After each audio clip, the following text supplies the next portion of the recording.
Bom dia, meu povo. Peço aos irmãos que orem por mim hoje, viu? Esse pastor está precisando de muita oração.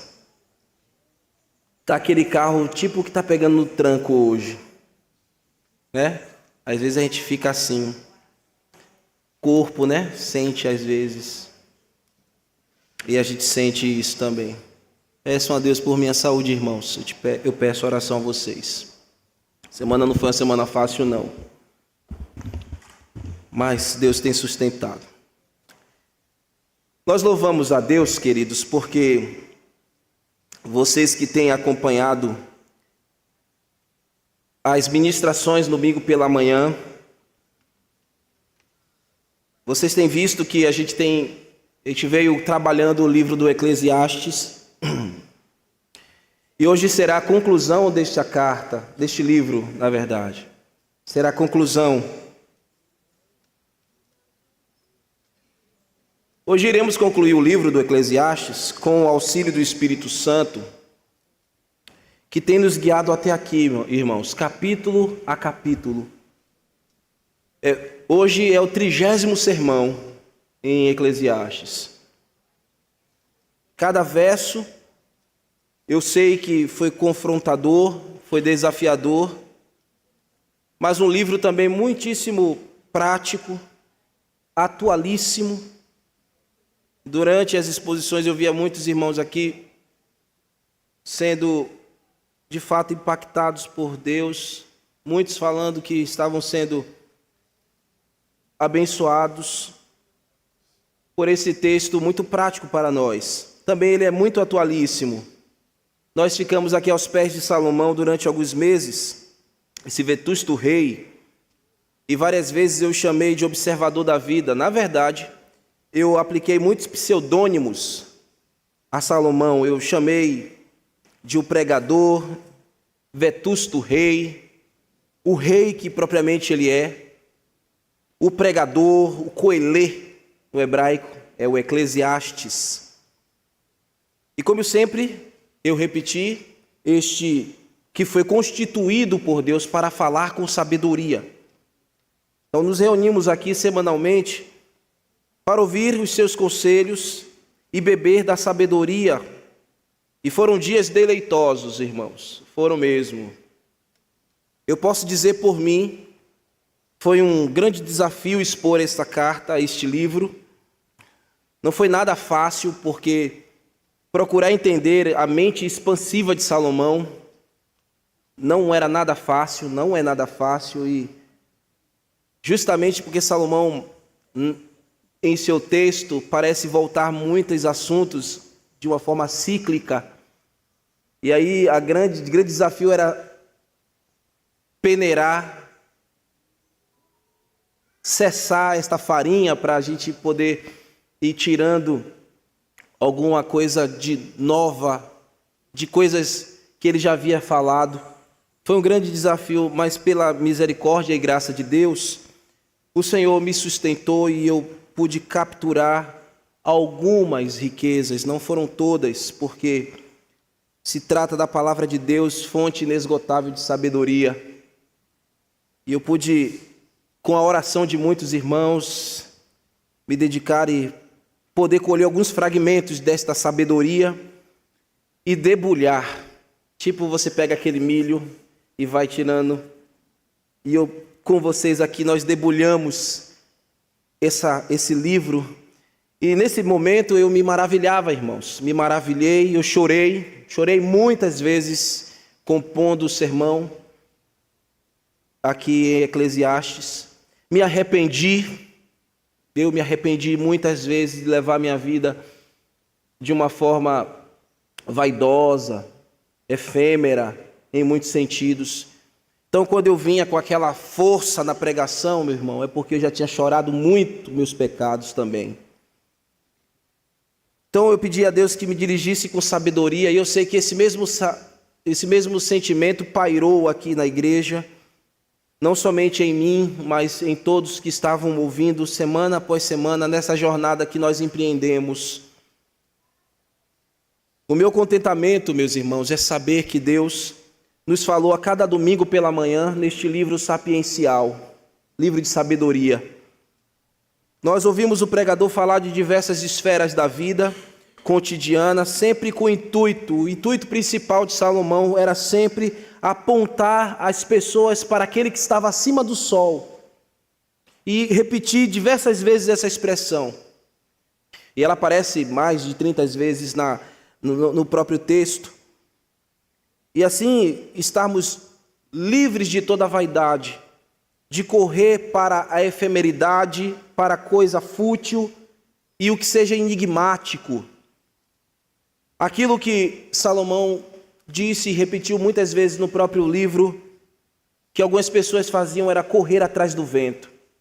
Meu desejo, irmãos, é que vocês não empreendam mais a força de vocês, a emoção de vocês, em um correr atrás do vento, que é um viver sem propósito, uma vida de vaidades. Vaidades da coisa dessa vida que não fazem sentido algum.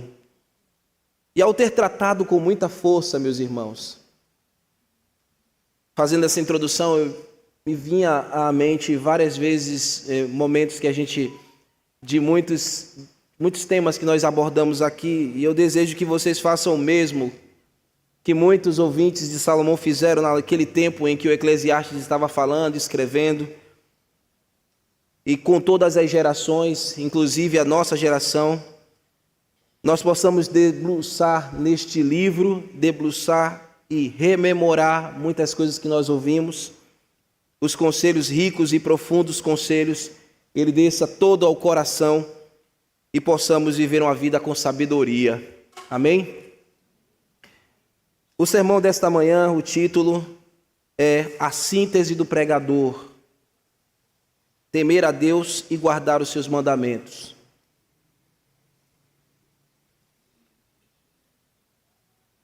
A síntese do pregador é temer a Deus e guardar os seus mandamentos. Vamos ficar de pé para o último trecho do Eclesiastes, capítulo 12, versículo 9 ao versículo 14.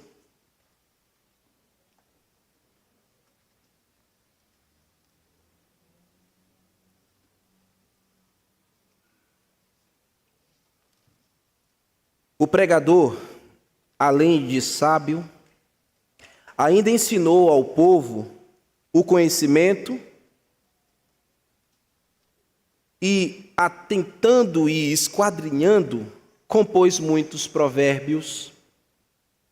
Procurou o pregador achar palavras agradáveis e escrever com retidão palavras de verdade. As palavras dos sábios são como aguilhões e como pregos bem fixados às sentenças coligidas dadas pelo único pastor. Demais, filho meu, atenta, não há limite para fazer livros, e o muito estudar é enfado da carne. De tudo o que se tem ouvido, a suma é: teme a Deus e guarda os seus mandamentos, porque isso é o dever de todo homem. Porque Deus há de trazer a juízo todas as obras, até as que estão escondidas, quer sejam boas, quer sejam más. Senhor, obrigado por lermos a Tua santa palavra. E nessa hora, Pai, que abrimos a Tua palavra para ouvi-la, rogamos, Senhor, que o Espírito Santo produza santo temor aos que estão aqui, ouvindo, abrindo-lhe o coração, removendo, Senhor, a dureza, para que a Tua palavra, Senhor, haja com eficácia e transformação, Senhor, do nosso caráter. Louvamos ao Senhor pelos meses que passamos estudando o livro do Eclesiastes. E peço a Ti, Senhor, que os frutos sejam perenes na vida daqueles que obedecem os Teus mandamentos. Pedimos a Ti, Senhor, que estas palavras não fiquem somente dos nossos ouvidos, mas que elas possam ser impregnadas ao nosso coração e as nossas vidas possam glorificar o Teu nome enquanto vivemos, Senhor, a vida debaixo do sol. Pedimos a Ti, Senhor, esta manhã, que mais uma vez o propósito pela qual a Tua palavra dirigida aos nossos corações sejam cumpridas e a imagem de Jesus Cristo seja esculpida mais uma vez em nós. Traga, Senhor, esta verdade a cada um que está aqui e que possamos deixar a este reduto mais parecidos com o nosso Senhor Jesus e haja edificação no meio do Teu povo. E a mim, Senhor, dê-me poder, ajude-me na minha fraqueza, nas minhas limitações físicas e me dê, Senhor, condição de falar a Tua palavra na íntegra, como o Senhor deseja, para abençoar o Teu povo. No nome de Jesus nós te oramos agradecidos. Amém. Podeis sentar, queridos. O desejo do pregador, desde o início, era que o seu povo atingisse a sabedoria. O seu povo, eu digo, porque ele era rei. Ele tinha um povo, ele liderava um povo. O povo de Israel. E nós vemos aqui na parte A do verso 9, ele diz: o pregador, além de sábio, ainda ensinou ao povo o conhecimento. Salomão amou, irmãos, ele não fez isso com pesar. Ele amou servir o seu povo. Servir como um estadista, mas também servir como o conselheiro, como o orientador, o pregador. Eu posso, irmãos, me ousar em dizer que o título que mais deixava Salomão feliz seria o coelê, o pregador, ser reconhecido como o mensageiro de Deus, aquele que guiava o povo em sabedoria divina. Então Salomão fazia carregar a sua sabedoria e ele descarregava a sua sabedoria aos seus súditos, para que fosse derramada todo o conhecimento que Deus lhe havia provido. Deus o havia feito o homem mais sábio desta terra. Ele era um dos homens mais felizes dessa terra. Feliz porque era, além de sábio em Deus, um dos mais ricos, ou na verdade o mais rico de toda a sua geração. E não houve ninguém mais sábio do que Salomão entre os filhos dos homens. Jamais existiu alguém que contesse tamanho conhecimento, dinâmica das coisas da vida, de tudo que você pudesse imaginar. E nós vimos aqui em sermões anteriores. Quem prometeu a Salomão que o faria desta maneira foi Deus. Quando jovem, Salomão assumiu o trono do seu pai Davi. E naquela ocasião, meus irmãos, no início do seu reinado, ele subiu até Gibeon ou Gibeá e sacrificou ali 1000 holocaustos a Deus. Imagina, 1000 holocaustos a Deus ele sacrificou daquele monte. E o texto diz que Salomão amava o Senhor naquela ocasião e cumpria todos os desígnios do seu pai. Ele ouvia atentamente a instrução do seu pai. Na ocasião, naquela noite que ele subiu para sacrificar 1000 holocaustos a Deus, Deus se revelou para ele em um sonho.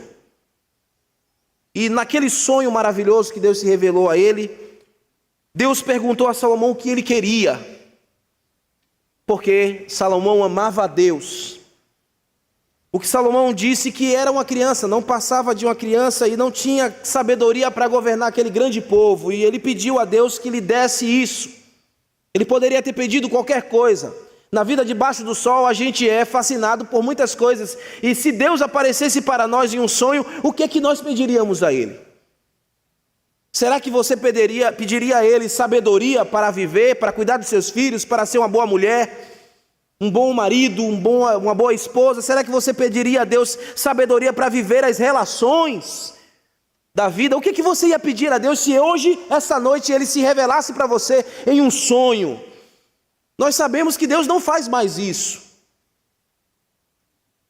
Deus se revelava em sonhos no passado, mas agora Ele não faz mais isso. Mas você passou comigo aqui pelo menos 30 sermão, Deus se revelando a você por meio da sua palavra, lhe mostrando o que você deve fazer, respondendo muitas indagações da sua própria vida.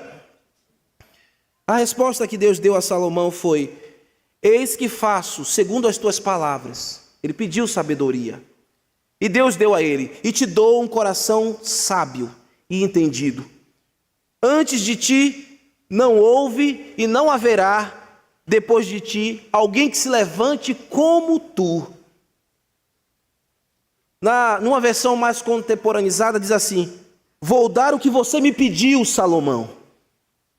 Vou te dar um coração mais sábio e mais entendido do que qualquer outra pessoa nascida antes ou depois de você.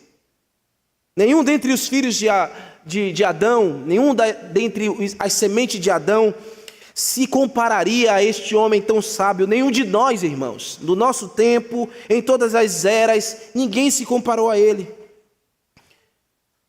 Vejam as próprias palavras de Salomão. Vá comigo no primeiro livro dos Reis, capítulo 3, versículo 7, até o versículo 9.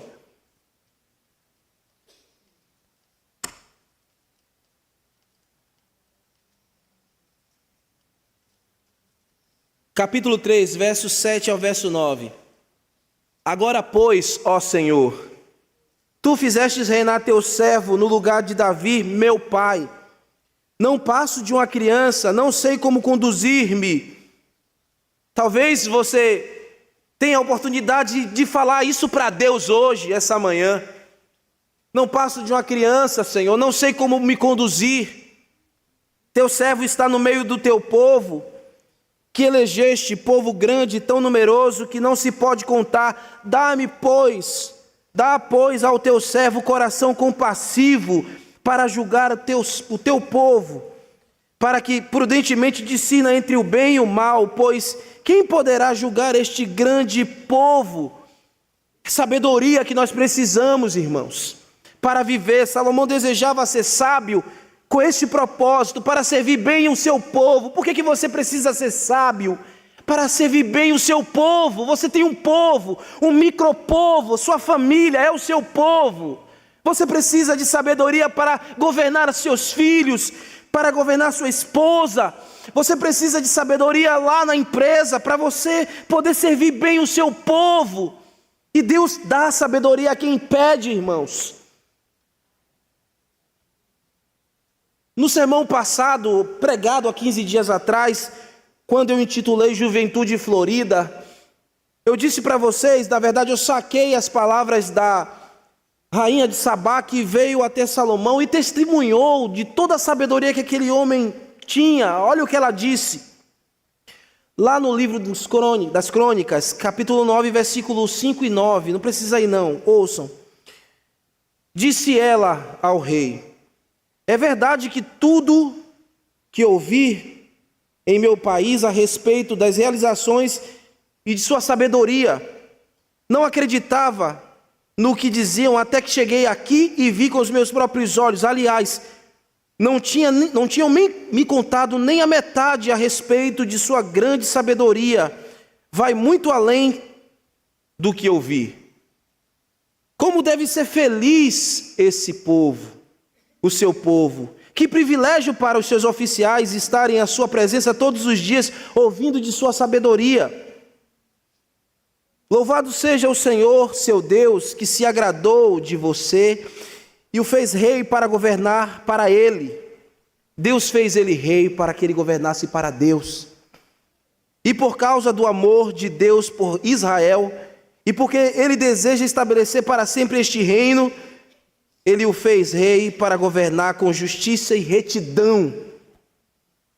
O que mexia o coração de Salomão na sua atividade de governar, o que fascinava o seu coração era abençoar o povo com sabedoria. E o que me deixa mais fascinado nessas palavras da rainha de Sabá é que a sabedoria de Salomão sempre levava as pessoas a glorificarem a Deus. Deus fez Salomão o homem mais sábio do mundo para que o próprio Deus que lhe deu a sabedoria fosse glorificado. Sabe o que acontece, meu irmão querido e minha irmã querida? Quando Deus lhe enche de sabedoria, quando você clama a Ele e Ele te derrama a sabedoria dos altos céus, a sua família glorifica a Deus. O micropovo que você tem glorifica a Deus. A tua vida começa a ter o sentido que glorifica ao Senhor. Então todos que lhe cercam hão de glorificar a Deus e louvar a Deus, como a rainha de Sabá louvou e glorificou. Por que Deus derrama a sabedoria em nós? Para o nosso egoísmo? Não, queridos. Para a nossa vanglória? Não. Mas é para que Deus seja glorificado. Porque você deve viver a vida debaixo do sol em sabedoria daqui por diante, para glorificar o nome de Deus. Na parte B lá em Eclesiastes, do verso 9, o pregador disse: e atentando e esquadrinhando, compôs muitos provérbios. Esta frase aqui comunica que o pregador se esmerou. Ele se dedicou e, com muito escrutínio, ele compôs muitos provérbios. Provérbios são frases curtas de caráter prático. E a sabedoria da vida deste homem, ele sintetizava em muitos provérbios. A palavra de Deus diz que ele escreveu pelo menos 3.000 provérbios. Isso está registrado lá no livro dos Reis, capítulo 4, verso 32. Porém, somente aqueles que foram inspirados, ele escreveu muito, mais de 3.000 provérbios, mas somente os que foram inspirados, Deus canonizou em suas escrituras. O livro de Provérbios, ele contém 915 provérbios. Mas nem todos os 915 provérbios ali pertencem a Salomão. Aquele livro que leva o seu nome porque ele compôs a maioria dos provérbios. Há quem diga que ele compôs 550 dentre esses 915. Mas outros sábios escreveram este texto, desde o capítulo 22 ao capítulo 24 de Provérbios, são trechos que alguns sábios escreveram. O capítulo 31 mesmo foi escrito por Lemuel, são os conselhos de Lemuel, um rei. E também no capítulo 31, e no capítulo 30 você tem os argumentos ou as palavras de um homem chamado Agur, filho de Jaque. Mas a maioria da composição foi feita por Salomão, por isso que esse livro carrega o seu nome. Mas o ponto aqui, meus irmãos, de Salomão ter escrito muitos provérbios é para mostrar que ele tinha o objetivo de levar a sabedoria ao ouvido do povo. E ele com certeza cumpriu esse propósito. Veja o verso 10 em Eclesiastes. No verso 10, o Eclesiastes fala que ele se esforçou para ser o mais claro possível. Imagina, um homem tão sábio, poderia falar muito difícil, mas ele se esforçou para que ele não fosse mal interpretado. Então, não havia arrogância das palavras de Salomão, ele não procurava usar palavras eloquentes demais, ou palavras que não poderia ser muito compreensível às pessoas mais simples. Ele tinha toda a categoria para falar na mais alta erudição possível. Ele era o mais sábio de todos, mas ele procurou falar de maneira simples, sábia, para que o povo pudesse fazer a leitura do que ele queria comunicar. E ser sábio é isso, meus irmãos. É falar de maneira simples, é viver de maneira simples, é comunicar a verdade com simplicidade. O evangelho, na verdade, ele é simples, ele é fácil de se entender. Quando a gente quer complicar o evangelho demais, ele fica complicado de as pessoas entenderem. Mas o verso 10 diz assim: procurou o pregador achar palavras agradáveis e escrever com retidão palavras de verdade. O seu trabalho foi compilar, meus irmãos, e escrever sempre desejando esses dois objetivos, retidão e verdade. Suas palavras agradáveis no sentido de que sua audiência ou os seus leitores pudessem encontrar deleite na vida, ouvindo simplicidade com profundidade. E o resultado era uma vida reta. O resultado seria viver na verdade. O verdadeiro deleite na vida seria o quê? Conhecer a Deus de uma maneira expansiva, simples, mas expansiva. Viver com Deus não é você colocar as coisas num amaranhado que você não consegue compreender. Viver com Deus é viver uma vida simples, E quantas vezes ele falou aqui que mais valia gozar a vida, desfrutar das coisas que Deus dá, e não se apegar, não amar ao dinheiro, não amar a vaidade deste mundo, mas viver de forma simples, reta, sem vaidade, viver com verdade. O verdadeiro deleite na vida é estar no trilho da verdade, é estar no trilho da retidão. E muito embora ele fosse contundente, muitas vezes, como ele foi aqui, muito franco conosco, era 8 ou 80 nas palavras de Salomão, era pegar ou largar, era entender ou abandonar de vez o barco. E muitas vezes ele precisou ser contundente conosco. Quantas vezes saímos daqui às manhãs cambaleando, mas para que houvesse deleite, retidão e verdade na nossa vida, aí, doravante como nós seremos. Porque nós estamos acabando esta carta aqui, irmãos, inspirada por Deus, doravante como você vai ser. Você que ficou exposto por muito tempo a essas verdades, como é que você vai levar a sua vida agora? Porque você não é menos responsável agora. Você sabe o caminho da retidão, ande por ele. Você sabe o caminho da verdade, vá por ele. Que esse tempo que nós consideramos aqui, com os escritos deste sábio observador da vida, as suas palavras nos conduziram e possa continuar nos conduzindo a um viver debaixo da vida, debaixo do sol, com deleite, com verdadeiro prazer em Deus. E eu repito, conhecer a Deus é o verdadeiro deleite.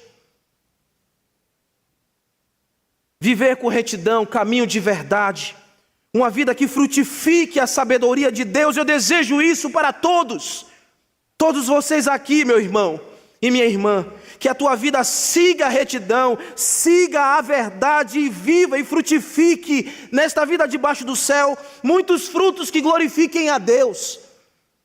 O deleite que conhecemos de Deus também, meus irmãos, é aquilo que ele sempre falou: goze a vida com a mulher da tua mocidade, com a mulher que você ama. Desfrute dos bens que Deus te deu. Isso também é deleite. Enquanto você se fatiga debaixo do sol, e eu repito, também deleite é obedeça às autoridades que Deus estabeleceu sobre sua vida. A gente viu isso aqui nas pregações em Salomão.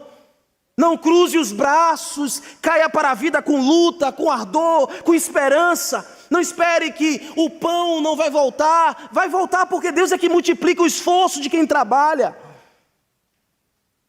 Muito em breve, se você seguir esta vida, e quando a fumaça da vida acabar, quando a efemeridade dos nossos dias acabarem, nós estaremos diante daquele que é o sábio, o todo-poderoso Deus. Mas enquanto vivermos aqui, vamos aplicar, meus irmãos, o nosso coração a um viver com retidão, uma vida sábia. O fato é que Salomão buscava palavras agradáveis, e isso na verdade não desviou o seu propósito. Salomão não esteve aqui para nos falar o que nós queríamos ouvir, nós paramos aqui para ouvir o que nós precisávamos ouvir. E muitas vezes ele pensou o seu próprio exemplo de vida, de quem havia se afastado de Deus. Talvez eu desejo que, se alguém que me ouviu, pessoas que me ouviram esse tempo e que estivesse afastado de Deus, dos conselhos de Salomão exposto aqui, você tenha retrocedido o seu caminho e voltado para Deus. Isso é viver com sabedoria. Você tenha encontrado o caminho da retidão, você tenha encontrado o caminho da verdade. Isso é viver com o deleite certo desta vida. Quando o seu coração se rompeu de Deus, Salomão, quando se afastou de Deus pelo fascínio deste mundo, pelas riquezas deste mundo, porque ele ficou muito rico. Quanto ouro chegava para Salomão? Ele ficou muito rico, ele tinha tudo aos seus pés. Todas as mulheres, Salomão tinha um harém com 1000 mulheres. Ele podia dormir com 1000 mulheres, ele não se cansaria.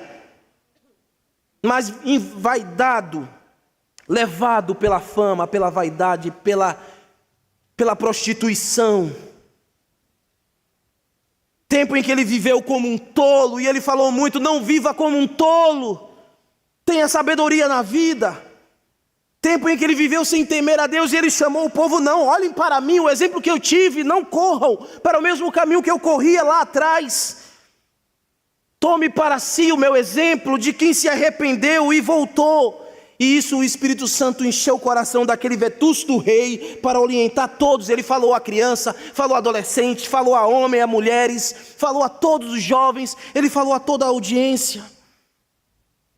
No versículo 11, ele fixa aqui uma verdade, olha o que ele diz: as palavras dos sábios são como aguilhões.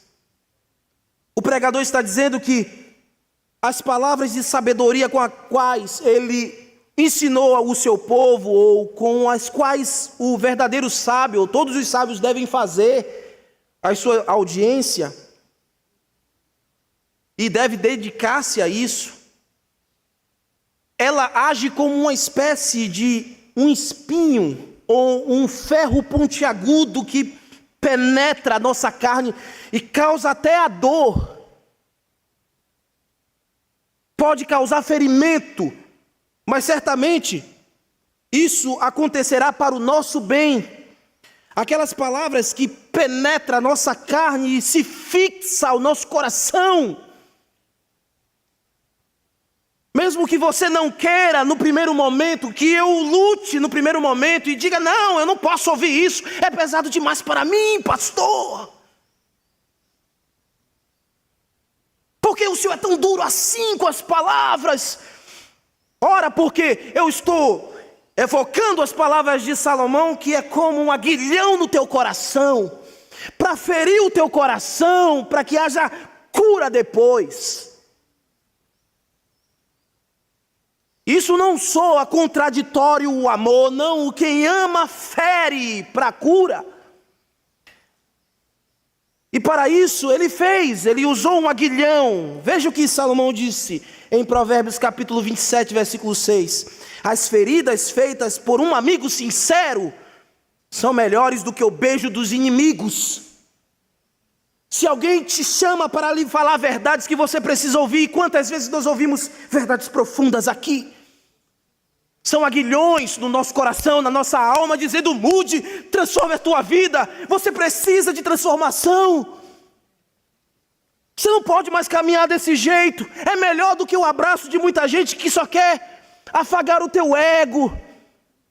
Isso não vale nada, não vai te levar para Deus, não vai te levar para olhar acima do sol. Porque você quer 1000 amigos que te elogiem e não quer ninguém que aperte a tua ferida, esprema o teu pulso.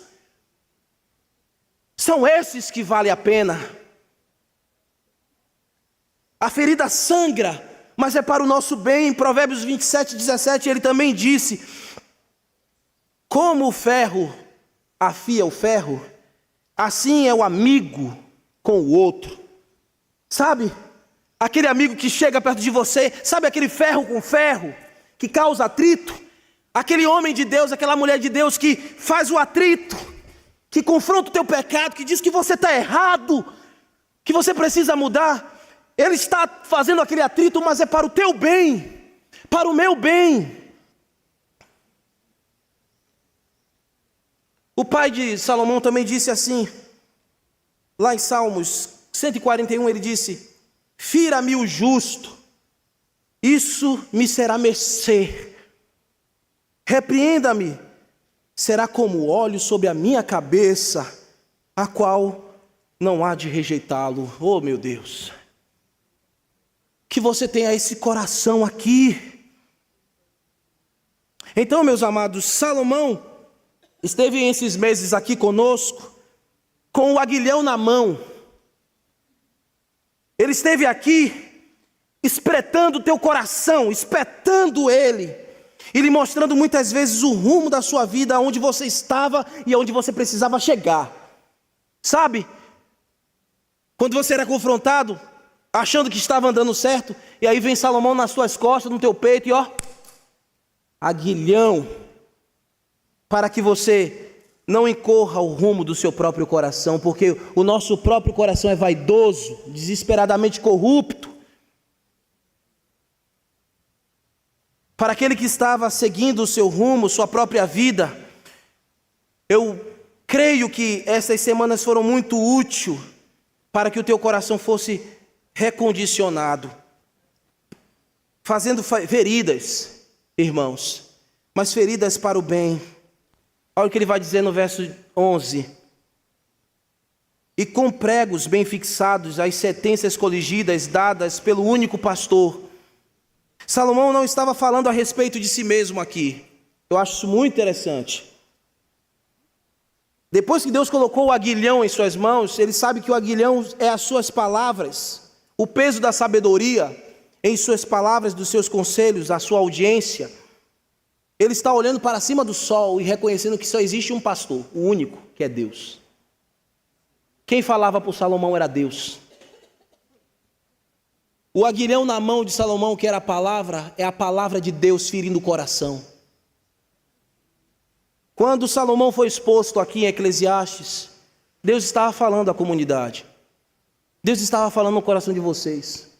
O único pastor reuniu suas ovelhas aqui para falar com todos. E o pastor verdadeiro sabe o que a ovelha precisa. Deus é o nosso pastor, nós somos as suas ovelhas. Isso me faz lembrar as palavras do nosso mestre e sumo pastor Jesus Cristo. Ele disse: as minhas ovelhas ouvem a minha voz e as seguem. Eu as conheço.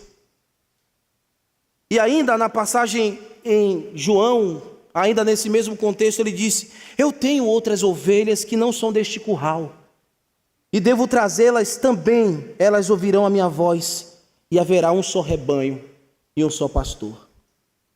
Sim, meus irmãos, nós estamos caminhando para esse dia em que o único pastor reunirá em um único rebanho as suas ovelhas, e o aguilhão da sua palavra, que são os pregos bem afixados, vai nos trazendo ao caminho correto, vai trazendo o coração das ovelhas e reunindo-as ao longo das eras em seu santo redil. E dali elas jamais sairão. Se tu é uma ovelha de Cristo, você vai ouvir a voz dele. Você vai baixar as tuas orelhinhas e vai entrar no redil santo e vai ficar ali, e você não será arrebatado das mãos de Cristo. A ovelha recebe o aguilhão. Obrigado. Recebe o aguilhão, recebe a espetada, mas ela entra no curral santo, ela entra no redil santo e ela fica ali. Eu sou esta ovelha também, você é esta ovelha. As palavras de Salomão eram como cajados na mão de um pastor conduzindo aquele rebanho, e também como um aguilhão no coração deles, corrigindo a alma com o único propósito: vivam com sabedoria para louvarem a Deus todos os dias. Então no verso 12, o pregador ele acrescenta uma exortação muito importante aos ouvidos dos seus ouvintes. E ele diz no verso 12: atenta, filho meu, ou ademais, meu filho, escuta, atenta. Em outras palavras, abram bem os ouvidos. Ainda no final da sua obra ele quer atenção. Ainda nas últimas palavras ele quer que haja contrição no meio do povo que lhe ouve. E ele está dizendo: não há limites para fazer livros, e o muito estudar é enfado da carne. E o que o pregador está comunicando aos seus ouvintes era que muito empenho foi aplicado neste mundo, em muitas eras, produzindo muitas literaturas vazias, pessoas que não produzem vida por meio daquilo que escrevem. Ora, Salomão produziu muita coisa, a gente acabou de dizer isso. Mas enquanto há um homem de Deus produzindo muita coisa santa, há muitos outros homens do diabo produzindo muitas coisas que não fazem nenhum valor para a nossa vida. Muitas literaturas que não produzem vida, são literaturas vazias, travestidas de sabedoria, mas na verdade elas são falsas, elas são efêmeras, elas entorpecem, como ele falou muitas vezes aqui, pessoas que ficam entorpecidas pelo mau conselho de muitas pessoas e por muitas literaturas que não produzem vida. A sabedoria deste mundo é vã, meus irmãos, e quem se debruça a elas, o que vai acontecer no final da vida? É um cansaço mórbido, não terá força para prosseguir. Salomão está falando como se ele estivesse falando a um próprio filho. É como se um pai estivesse falando ao filho: ouça, meu filho, Capture esse sentimento. Considere as minhas palavras. Olha o que ele vai falar nas considerações finais. No mesmo fôlego, emoção e sentimento. Ele entra nas suas palavras finais e ele diz, eu entendo que aqui é o âmago desse último trecho. De tudo que se tem ouvido, a suma é temer a Deus e guardar os seus mandamentos. Porque isto é o dever de todo o homem, o dever de todos nós. Todo homem, não exclui ninguém. Todos vocês aqui, todos nós. Assuma a síntese da nossa vida. Se colocar a nossa vida num recipiente, o que tem que encontrar lá? Temer a Deus, guardar os seus mandamentos. Quando alguém olhar para você, cristão, e dizer que você é um homem, uma mulher, um jovem, um adolescente, uma criança, em todas as suas facetas, o ancião, reconhecer que você é aquele que teme a Deus e que guarda os mandamentos, ou seja, no testemunho da tua vida não há nada que te desabone. Quando alguém olhar para você e falar isso, então a tua vida está na síntese correta.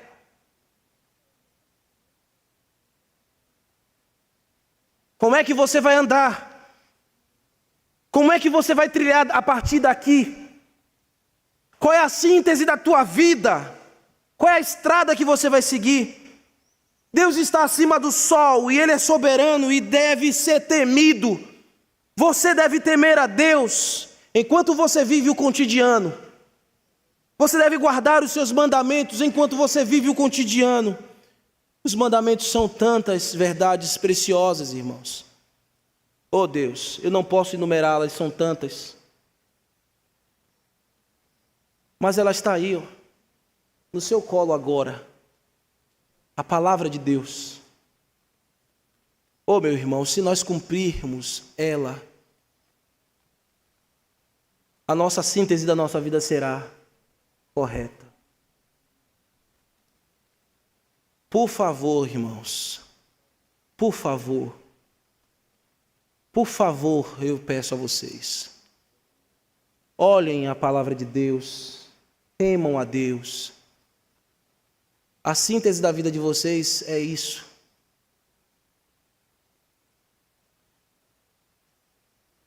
O temor ao Senhor é o princípio da sabedoria. O bom entendimento tem todos os que cumprem os seus mandamentos. E o seu louvor subsiste para sempre, foi o que Davi falou em Salmos 111, 10. Eu louvo a Deus porque Deus recuperou a vida de Salomão, ou seja, não tem ninguém aqui que não possa ser recuperado. Você talvez possa ter ido para tão longe de Deus e viver tão dissolutamente. Eu garanto que você não foi tão longe quanto Salomão. Mas ele foi encontrado por Deus e você pode também ser encontrado. E a síntese da sua vida seja temer a Deus e guardar os seus mandamentos. Ele disse isso aqui com propriedade. Ele não está falando palavras vazias. A suma da tua vida deve ser essa. Eu louvo a Deus que resgatou Salomão no final da sua vida, mas o salvou. O pregador termina sua obra observando o motivo pela qual a síntese da vida, que é temer a Deus e guardar os seus mandamentos, deve ser seguida. Ele diz no verso 14: porque Deus há de trazer a juízo todas as obras, até as que estão escondidas, quer sejam boas, quer sejam más. Nada, meu irmão, na nossa vida vai ficar engavetado. Vai chegar o dia que estaremos diante do reto juiz, que é Deus. E tudo que está engavetado vai ser desengavetado. Tudo que está escondido, enterrado, vai ser desenterrado. E vai ficar estampado. Aquele que está acima do sol virá a essa terra para julgar os homens. E ele vai julgar as obras que sejam boas e que sejam más. E ele vai fazer isso com reta justiça. Por isso que você deve considerar temer a Deus e guardar os seus mandamentos. porque a tua vida não ficará escondida. Lá em Apocalipse diz que os homens queriam se esconder debaixo das rochas, debaixo dos montes, para fugir da face daquele que é terrível. Um dia nós estaremos diante da face dele. Mas aquele irmão e irmã que viveu amando, temendo a Deus e guardando seus mandamentos, não vai fugir da sua face. Estará sorrindo, estará feliz, salvo para a eternidade.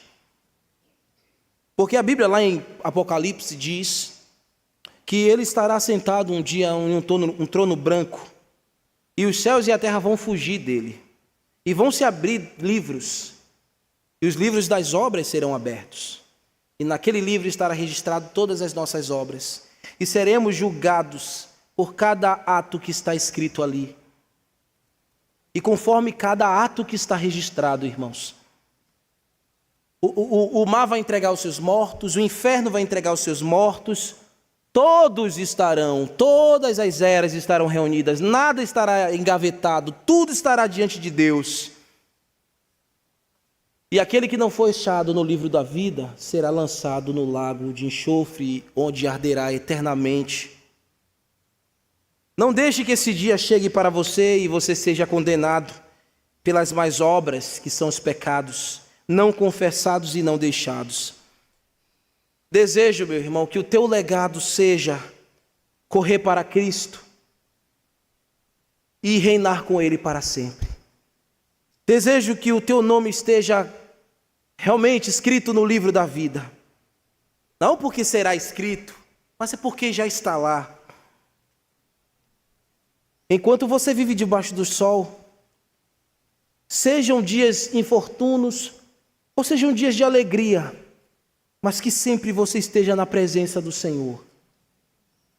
Creia em Jesus e tema Jesus e permaneça em Jesus sempre e não desanime, não retroceda, irmãos. Eu sei que muitas vezes as coisas da vida nos tendem a isso, a esmorecer, a desanimar. Eu tenho as minhas lutas, vocês têm as de vocês, e elas tentam nos desanimar. Mas essa palavra que eu digo a vocês, eu também me incluo, não desanimem. Muito embora as injustiças desse mundo pareçam não serem julgadas no mesmo instante em que você e eu estamos sofrendo, um dia tudo estará claro diante de Deus e diante de todos os homens. Na verdade, tudo está claro diante de Deus, mas um dia estará claro diante de todos, como o sol no meio-dia. Por isso tema a Deus, não desanime, anime o teu coração por viver a Deus, entregando-se a Ele em todo o tempo da sua vida, para que você atinja o objetivo. Teme a Deus, guarda os seus mandamentos. Deus os abençoe, irmãos. Vamos ficar de pé e vamos orar.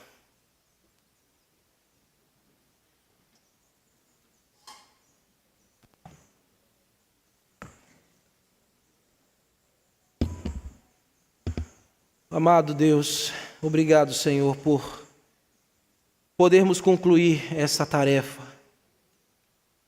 longa, árdua, mas maravilhosa. Expor esta carta, Senhor. Ó Deus, que nós sejamos devolvidos às reflexões que nós fizemos aqui. Que cada irmão tenha santo temor a Ti. Que todos nós, Senhor, possamos temer ao Senhor, guardar os Teus mandamentos. Que a síntese da nossa vida seja essa. Doravante, Senhor. Eu quero isso para mim. Que cada irmão deseje isso também para si. Que o legado que venhamos deixar é o testemunho daqueles que Te amam verdadeiramente e que teme ao Senhor e guarda os Teus mandamentos. Aplique, Senhor, tudo isso ao nosso coração e certamente Te bendiremos com o nosso testemunho de vida para a honra e glória do nome de Jesus Cristo. Amém.